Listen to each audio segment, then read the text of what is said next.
Dengan Madinah, kota suci kedua Islam. Kereta cepat sepanjang 450 km ini dirancang buat mengangkut 60 juta penumpang tiap tahunnya dan memangkas waktu perjalanan antara kedua kota jadi kurang dari 2 jam. Padahal sebelumnya itu 6 jam loh kalau pakai bus.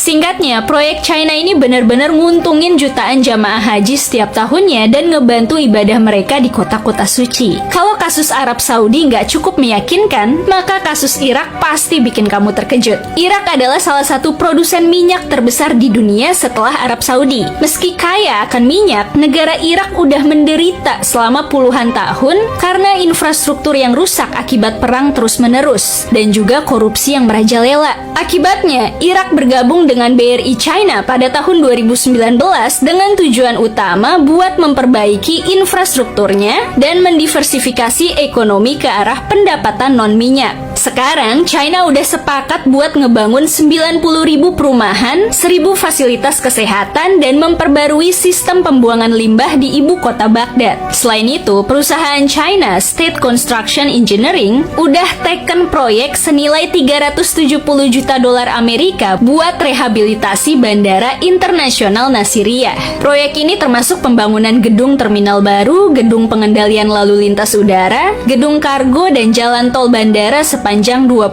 km.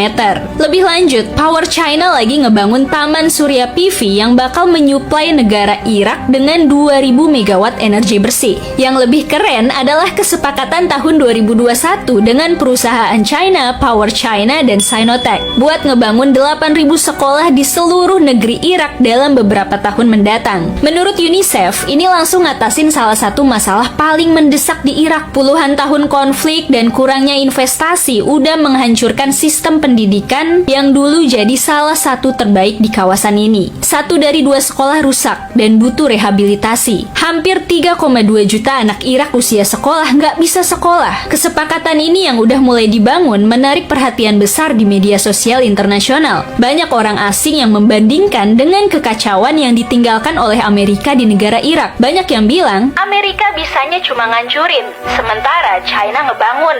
Lewat BRI, China juga terlibat dalam berbagai inisiatif Vision 2030 di Timur Tengah. Di Qatar misalnya, perusahaan-perusahaan China udah terlibat dalam banyak proyek pembangunan yang berdampak langsung ke masyarakat lokal. Sebagai balasannya, Qatar jadi pemasok LNG atau gas alam cair terbesar kedua buat China. Hubungan antara kedua negara ini udah lama, karena Qatar bergabung dengan BRI setelah setahun inisiatif ini diluncurin. Qatar juga jadi anggota pendiri Bank Investasi Infrastruktur Asia yang dipimpin oleh China. Contohnya, perusahaan China Harbour Engineering berperan besar dalam pembangunan pelabuhan Hamad yang sekarang jadi pelabuhan utama negara Qatar dan jadi salah satu yang terbesar di Timur Tengah. Pelabuhan ini adalah bagian penting dari Vision 2030 Qatar dan udah ningkatin perdagangan negara itu di seluruh dunia serta membantu diversifikasi ekonominya. Selain itu, China juga terlibat dalam proyek Mega Reservoir atau Waduk Qatar, jaringan 5 reservoir air minum besar yang bisa nyediain pasokan air strategis buat seluruh populasi selama 7 hari dalam keadaan darurat.